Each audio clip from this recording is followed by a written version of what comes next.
So to get into this, let's talk a little bit about the basics of how the web works.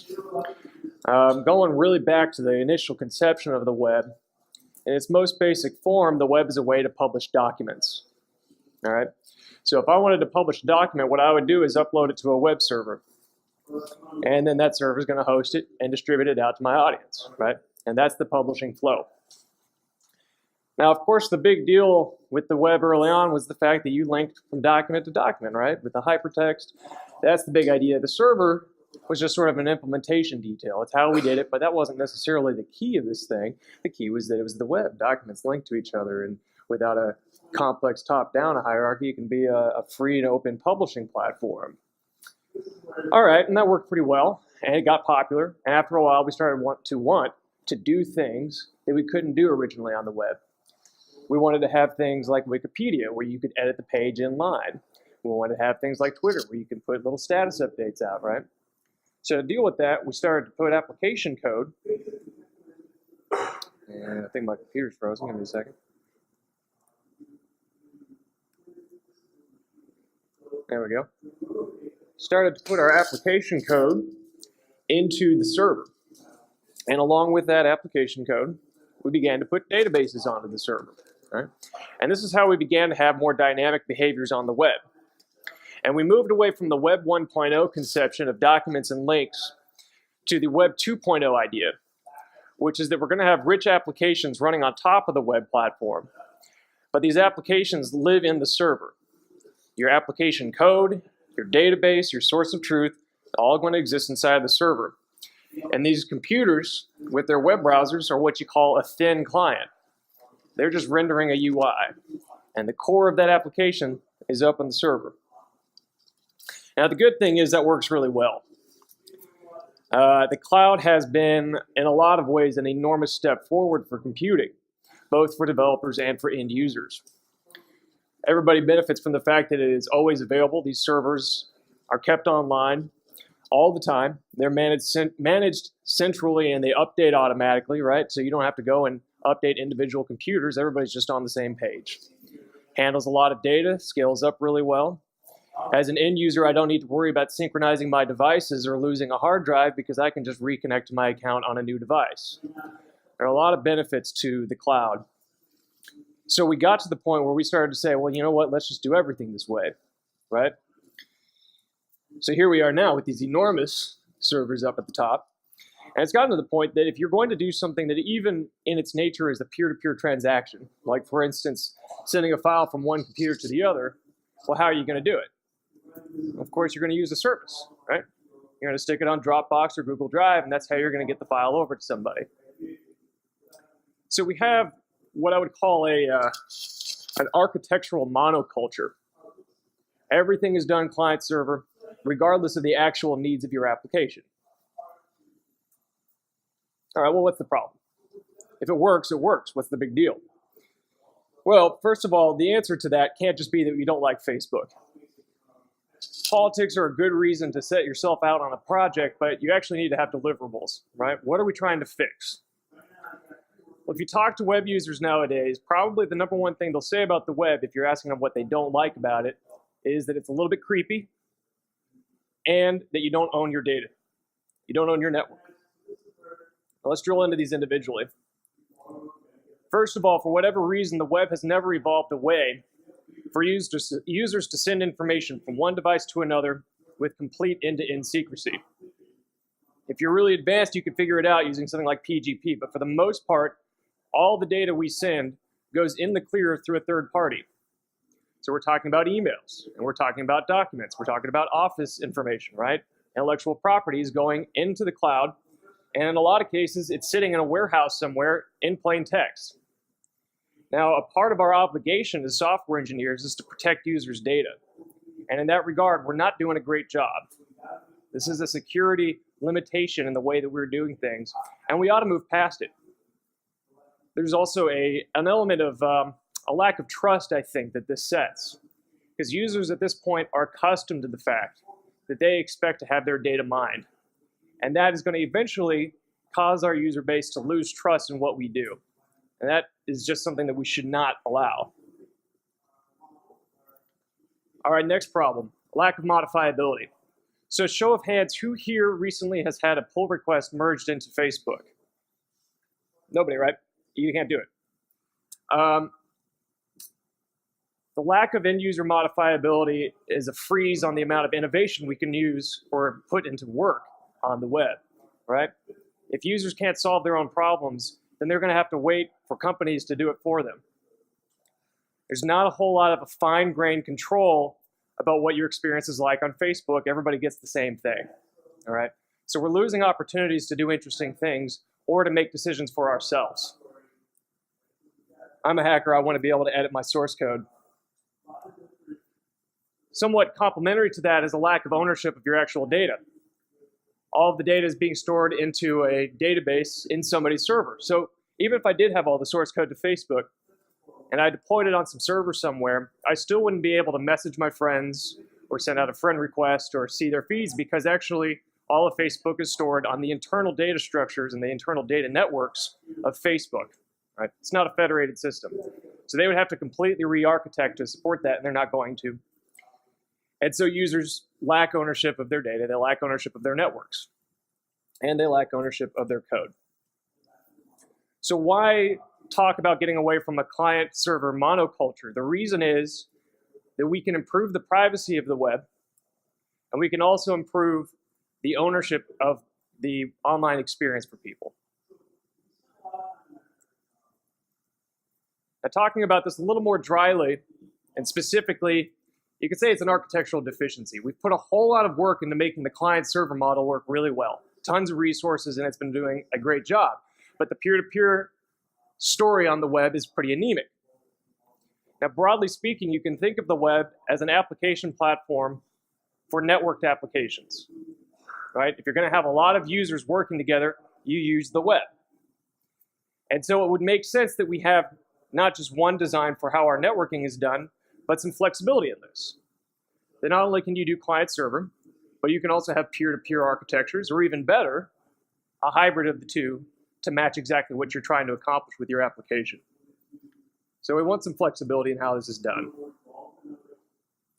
All right, so that's the why. That's where we're coming from with this project. Let's talk about what we've actually been doing. Broadly speaking, the mandate has been, if we integrate peer-to-peer networking into the web, what do we get out of it? What kind of features can we start to stick into the browser? And so what we've done is we've taken Electron, which is basically a wrapper around Chromium, and used that to create our own fork of Chrome. We're not the only people doing this right now. Brave is a browser that's pretty well known. That's run by Brendan Eich, exact same story. There's a couple others as well. But for us, the focus is on a specific kind of peer-to-peer networking. Now, we're not talking about WebRTC, and we're not talking about blockchains. The kind of peer-to-peer network we're using is a variation of BitTorrent. It's called the DAT project. All right? It's very similar to BitTorrent. It's like a BitTorrent 2.0. The same basic principles are at work. So if you have a bunch of users accessing a certain swarm of data, they're going to rehost those files and give pieces out, right? So you're sharing bandwidth, and as a result, it scales automatically, and I'll talk a little bit more about that in a second. The way that we are using this is as a drop-in replacement for HTTP, okay? Now, we're not getting rid of HTTP, but mechanically, we've added a protocol that functionally is exactly the same as HTTP, but it's peer-to-peer.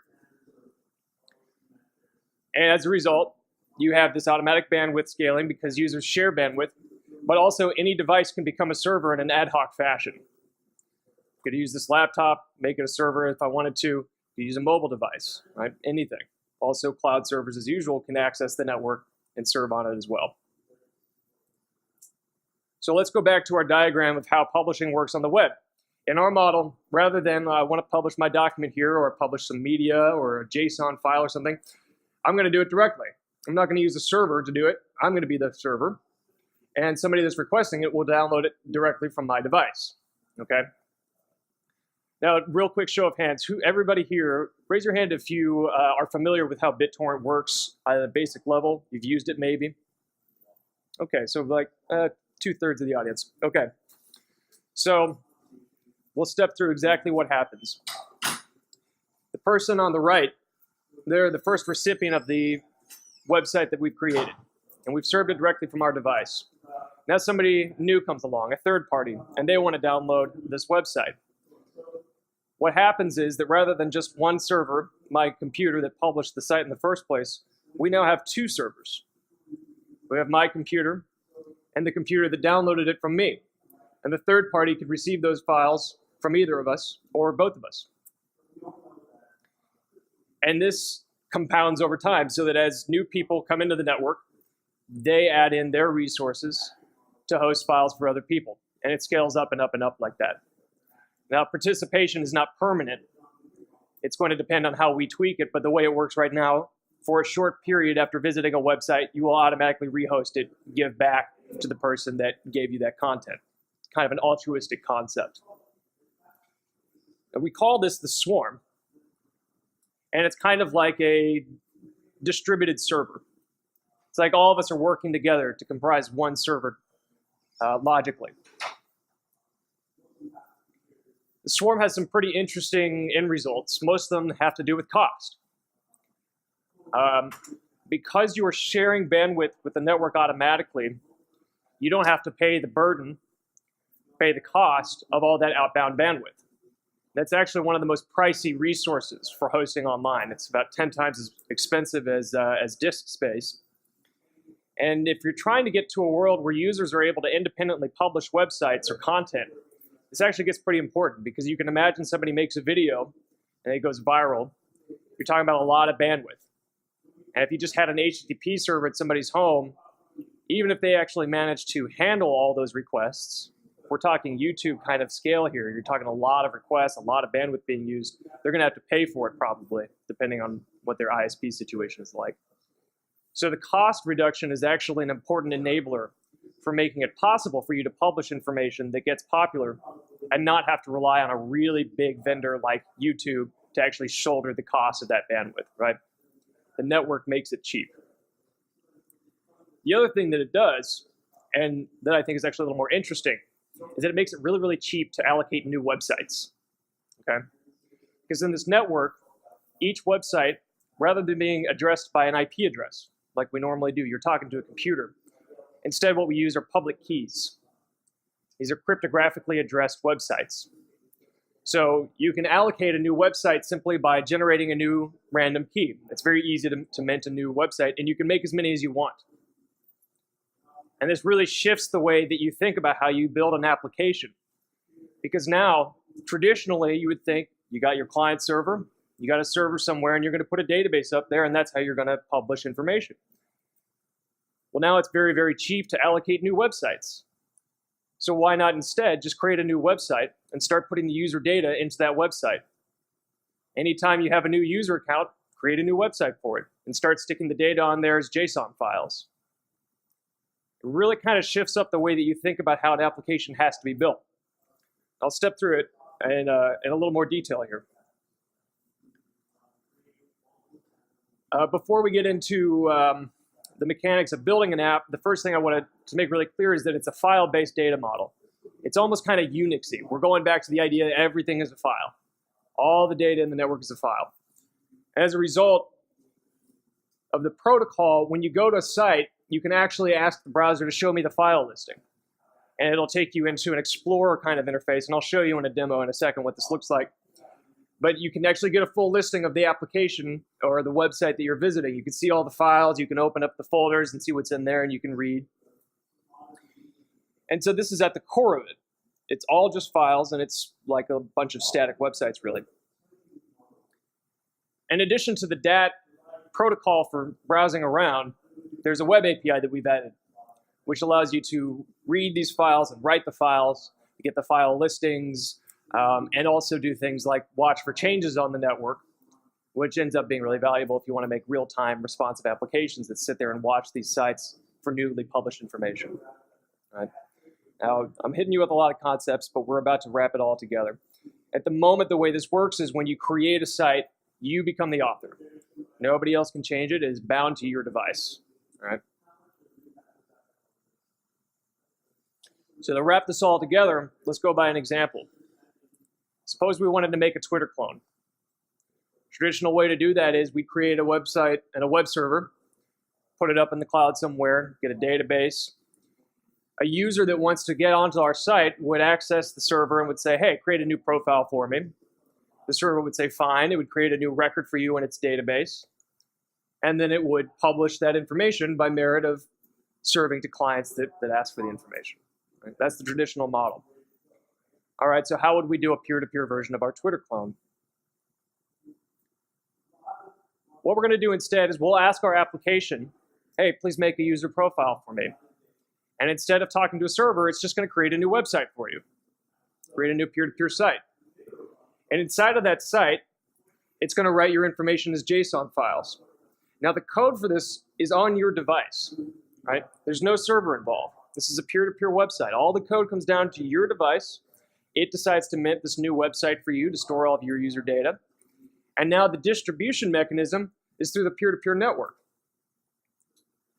And what you're going to find is that the peer-to-peer network is sort of like your new database. Through the files is how you're going to read and write data. So now this is showing it graphically here. You got your peer-to-peer application here. And that's our Twitter clone. And it mints the user profile site where we're going to put our posts, we're going to put our likes, we're going to put our friends, any information about what I'm doing on our little Twitter clone, it's going to live on that user profile site. And all of this is happening on my device. So we don't even have to be connected to the network at this point, right? Because we're just writing files onto my laptop here and then making it available on the peer-to-peer network, and we can do that later, right? So the writing of the files can happen whether or not we have an internet connection, and we can distribute the files later when the internet comes back on. So here's what that profile.json might look like. It's pretty straightforward. I got my name, I've got my bio, I've got my avatar, my picture, and also I've got a list of who I'm following, right? And included in there is some information about who it is and a URL for them, for their personal peer-to-peer site, right? It's just using peer-to-peer sites and using files.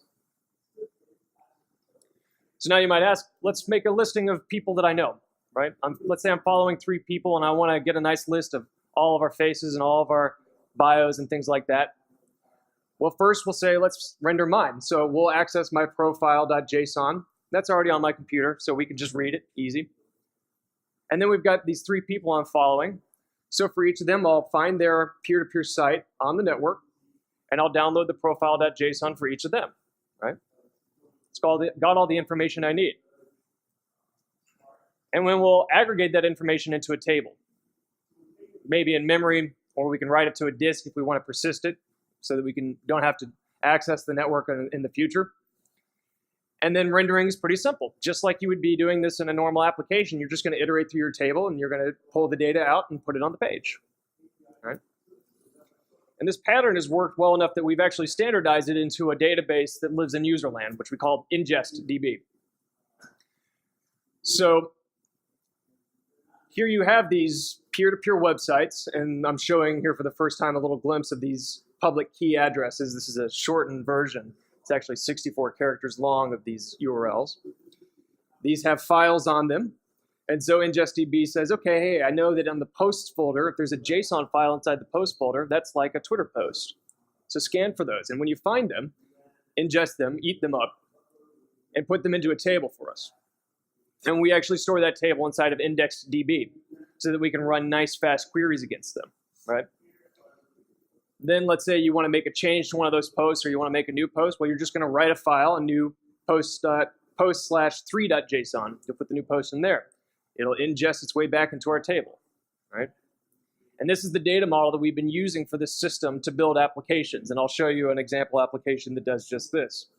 But the idea, again, is that it's nothing but files, just like in the good old days of Unix. Files are at its core. When you have a record, you just write a JSON file, and that gets published on these peer-to-peer websites.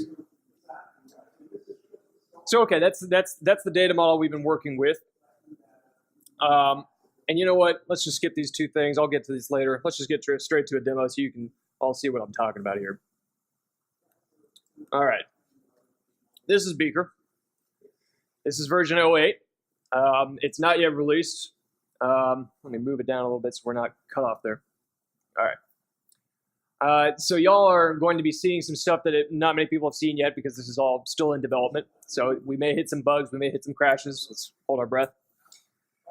Now, the basic browsing experience is more or less what you would expect. You can go to traditional websites, you can create multiple tabs. You know, we're doing our best to sort of keep the expectations of how the web works. Let's go over to our web page here. And the first thing that's sort of unique is that we have this peer-to-peer version available tag, right? So we have a mechanism of being able to see when there's a DAT version of a site. So why don't we go ahead and go to it. Now, all you're going to notice changing if things are working correctly is this right here. The protocol is going to change, but we have the exact same content being posted on HTTPS that we do on the peer-to-peer DAT version. So, all right, there we go. Yeah, there we go. So this is exactly like you would expect out of the web. Like I said, it's a drop-in replacement for HTTP. So you can navigate around. You use HTML, you have embedded assets, links, and things like that. It works completely as you would expect. Where you start to see some more interesting things is over here in the top right. First of all, normally there's a couple of people rehosting the site. I'm interested to see that there's not any, but there's your peer count right there. That's how many people are on the network. I guess I'm lucky. I already had this downloaded on my computer and saved permanently, so I didn't have a problem accessing it. We've also got this control here where you can start to take advantage of how this peer-to-peer system works, where you can go and view the files. In fact, why don't we go ahead and do that? So here we're inside of our Files Explorer, and there is that index.html right there. And we can just browse around and see all the assets involved for this website.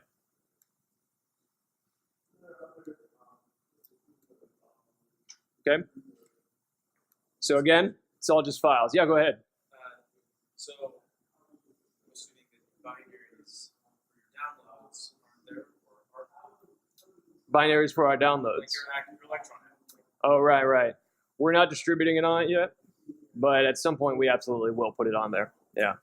So would that mean every time you go to your site, actually downloading that whole? No, it still can work on demand. So you can actually download subsets of a website, individual files. You don't have to download the entire website when you go to a new site, right? So it's a good question, but thankfully, no, you don't have to download it every time. Now, related to that, we also have this control here, which controls whether or not you're rehosting a site at all. And this is a way for us to get into this idea of socially, kind of altruistically giving away bandwidth and helping each other keep your stuff online. And so this is a specific control. Usually it starts out over here. You go to a site, you're not going to rehost it. You'll temporarily give up some bandwidth, but you're not going to keep it online. But you can adjust the slider and say, yeah, I'll give them a day. You know, I'll give back a little bit, or maybe I want to give a whole month, so I'll give a whole month. And that kind of gets the timer going. If we open it back up, it'll let us know how much time is left on that timer. We got a month still, right? So that's a really key part of what we think is interesting about this, is that you can start to really contribute to each other actual resources, right? It's kind of a little bit more cohesive, a little bit more like we're helping each other out.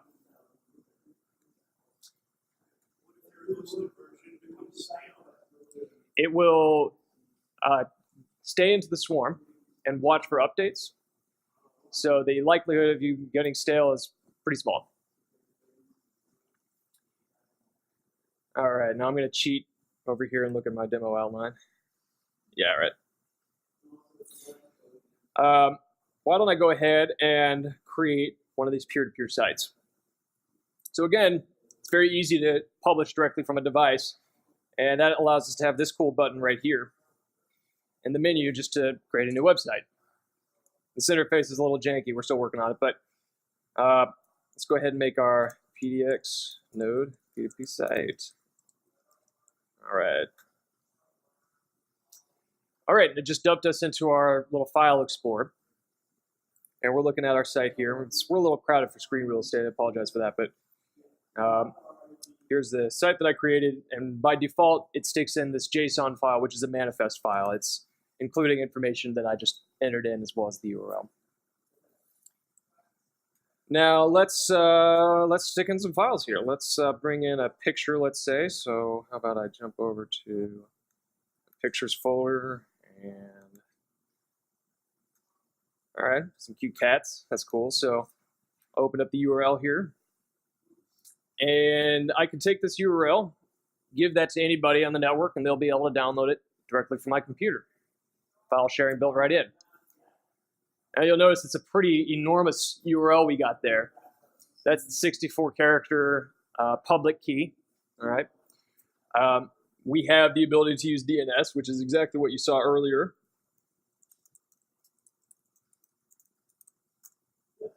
So you don't have to look at those ugly keys. For the most part, what we do is we just shorten it. So it's not too bad to look at, and we'll see, maybe people don't care at all. But okay, this is a website too, so let's jump over to the root resource and see what we get. All right, the file listing. You would expect that out of a website without an index.html. So I've prepared an index.html. Let me pull that in.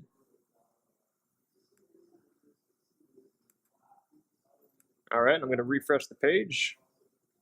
There we go. We even got some marquee on there. So I do all that to demonstrate that this all works very much as you would expect out of the web. There we go. There's a broken interface. Let's see if we can do that. All right, that's good enough. I don't know if you all can quite see that, but this is just HTML. We're just doing an image tag right there, referring to a file on our website, right? Super familiar stuff. All right, back to the cheat sheet. All right. Now we got another application. Let's get into a little bit that data model I was talking about how applications are able to share data in the first place. To do that, I'm going to open up an application that might crash us, so let's give it a shot. Cool, okay, we survived. This is a code editor that we built. Originally, we built this code editor to be a part of the browser itself, but we kind of realized maybe that's not the best idea. It was getting a little bit large. So we moved it out into userland. So now this actually lives in as an application. This is a peer-to-peer application, okay? And what it's going to do is use web APIs to read and write files and provide a nice kind of code editor experience, a little bit like a light IDE. And in fact, we're using the Monaco editor, which is what VS Code uses. So it's actually a pretty nice piece of software. So let's open up our site that we just created there. All right, there it is, right? There's our little PDX node site. Why don't we open it up again? And let's make a change. Let's, that marquee was a bad idea. Let's get rid of that. And let's add a few more exclamation points. All right, and I hit Control S. Now it's going to have to ask permission because it's about to modify another site on my device. So of course you want it to ask permission for that, but I'll go ahead and allow it. Go over here and refresh. There you have it, right? So it's all kind of like a universal web file system that we're working with, okay? Should be pretty intuitive. Now let's see if, we have a live reloading tool. Let me see where that's at. Yeah, all right. This may work. As you can see, I got a little lightning bolt here to indicate. What I did is I just turned on live reloading through our tools up here. This should be possible. You should see this thing reload without me having to touch anything. Well, that's some questions there. All right, there it went. Neat thing about that live reloading, to your question earlier, is that that works over the network. Because whenever you enter into the swarm, you're going to sit there and you're going to put out a UDP packet once every, I think, 5 seconds. Not a whole lot of bandwidth, but you're sitting there asking, anybody got something new? And by and large, nobody will say anything. But if there is something new, it'll come down, and the browser can actually recognize that. If you got live reloading on, it'll reload the page for you. Just a kind of a neat thing that we found, hey, we could do that. We have access to that information, so we threw it in. All right. One other kind of cool thing about this data model can be demonstrated with the WYSIWYG. What you see is what you wiki. Not only can you edit other websites with these APIs, you can actually do self-mutation, which may actually be a really bad idea. But we did it anyway. So let me make a copy of this site. Now, forking is just like in GitHub. You can actually go to any site you want and say, fork this thing for me. You're going to download all the files. You're going to create a new site, copy the files over, just like that. You now have a version of the site that you can edit. All right? Putting stuff in people's control. That's the idea. So let's do PDX node wiki.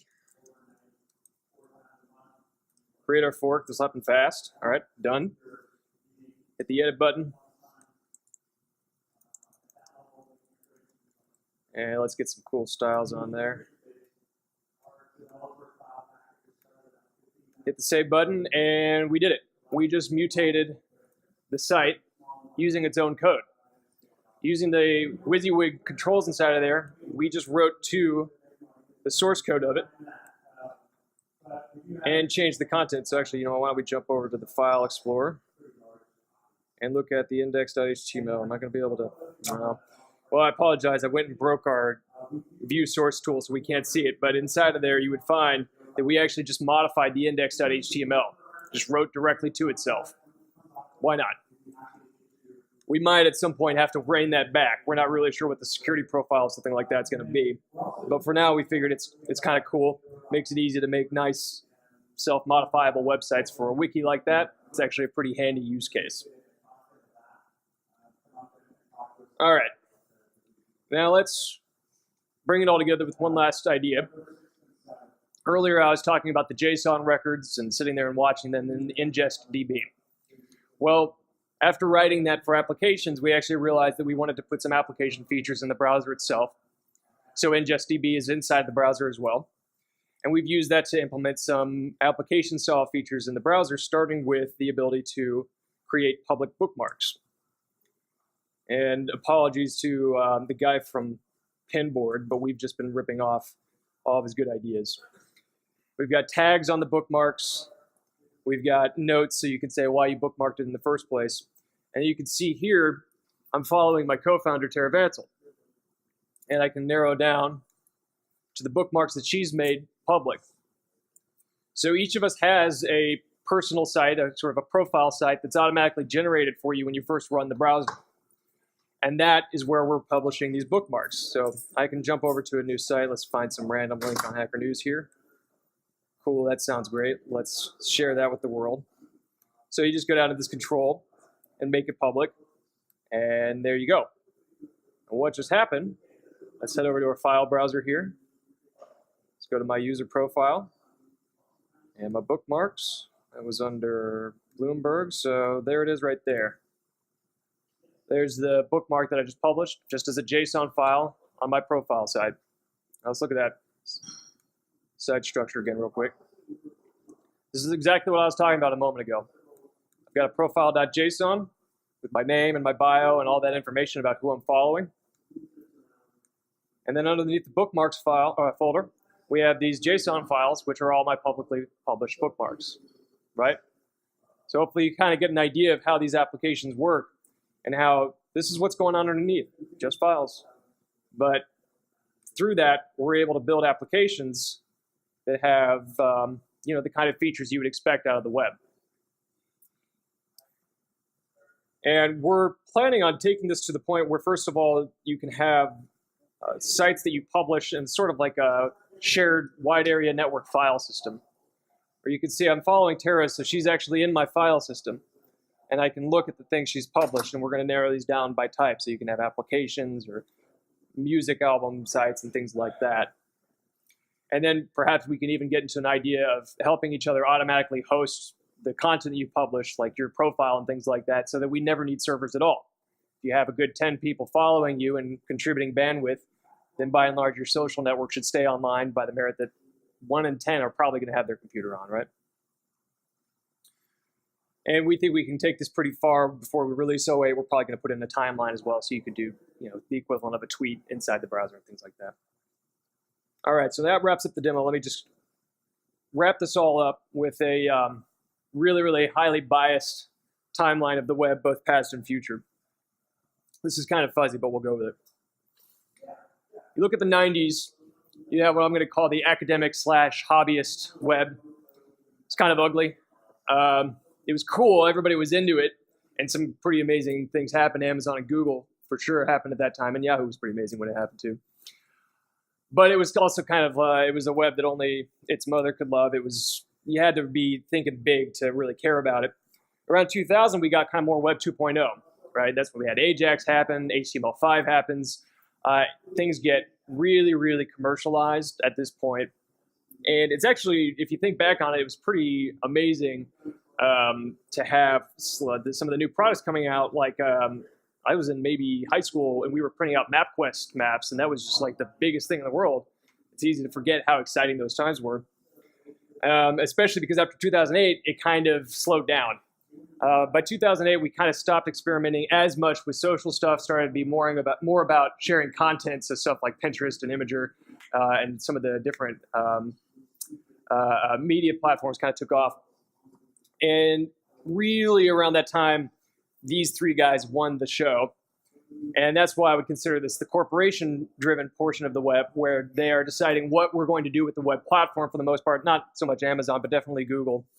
What we're going to do with the web platform, what we're going to do with our software. And of course, Facebook sets the content experience for most people on the web. Most people actually just think of Facebook as the internet. Okay, so where's this going to go next? I'd love to have this be 2017, but let's give us 3 years of cushion before we can have this happen, where we move away from a corporation-driven mechanism and into a consumer-driven web, or perhaps a little bit more high-mindedly, a more democratic web. Because if we're able to put control over the software and of the data into the end-user devices, then we should be able to move to a model where rather than having businesses build up our applications for us, we can get really open source with it. We can let users build applications from the ground up, change things to fit their needs, and as long as everybody has a fork button in their browser, they should be able to express their preference for where they want their web experience to go. So that is where I think we ought to be taking this, both giving people more individual control over what they're doing, but also at the same time solving some of the pressing privacy problems that the web has now. And in addition to it being peer-to-peer, I think we can get some end-to-end encryption involved and really lock up some of the deficiencies for how we share data. So that wraps that up. You can check out what we're doing at beakerbrowser.com. 08 will probably come out within the next 2 months. We're not putting a hard timeline on it because we don't want to make sure we really like what we're doing. So that's going to be somewhere in the next 2 months. So feel free to give it a shot, and you can find us online all the time. Feel free to hit us on Twitter, and we are there to talk to you. So thank you all very, very much for listening.